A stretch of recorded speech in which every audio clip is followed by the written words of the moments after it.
Flight യാത്രയിൽ ഏത് seat choose ചെയ്യണമെന്ന കാര്യത്തിൽ എപ്പോഴെങ്കിലും സംശയം ഉണ്ടായിട്ടുണ്ടോ? വിൻഡോ സീറ്റ് ആണോ അയൽ സീറ്റ് ആണോ കൂടുതൽ ഉപകാരപ്രദം എന്ന് നമുക്ക് നോക്കാം.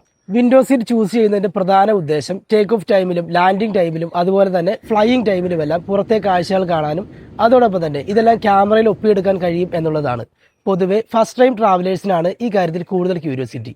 ഇതിനു പുറമെ ഫ്ലൈയിങ് ടൈമിൽ എയർക്രാഫ്റ്റ് ബോഡിയോട് ചേർന്ന് ചാരി കിടക്കാനുള്ള സൗകര്യം വിൻഡോ സീറ്റുകാർക്ക് ഉണ്ടായിരിക്കും. അതോടൊപ്പം തന്നെ അടുത്തുള്ള പാസഞ്ചേഴ്സ് എഴുന്നേൽക്കുമ്പോഴോ വാഷ്റൂം ഉപയോഗിക്കാനായി പുറത്തേക്ക് പോകുമ്പോഴോ ഈ സാഹചര്യത്തിലൊന്നും വിൻഡോ സീറ്റുകാരെ ബാധിക്കുന്നതുമല്ല. കൊച്ചുകുട്ടികളുമായി ട്രാവൽ ചെയ്യുന്നവർക്ക് ഫീഡിങ്ങിനും മറ്റ് സൗകര്യങ്ങൾക്കുമായി വിൻഡോ സീറ്റ് തന്നെയാണ് കൂടുതൽ ഉപകാരപ്രദം. അയൽ സീറ്റ് ചൂസ് ചെയ്യുന്നതിന്റെ പ്രധാന ഉദ്ദേശം എഴുന്നേൽക്കാനും വാഷ്റൂം ഫെസിലിറ്റി യൂസ് ചെയ്യാനും തൊട്ടടുത്തുള്ള പാസഞ്ചറെ ബുദ്ധിമുട്ടിക്കാതെ തന്നെ കഴിയും എന്നുള്ളതാണ്.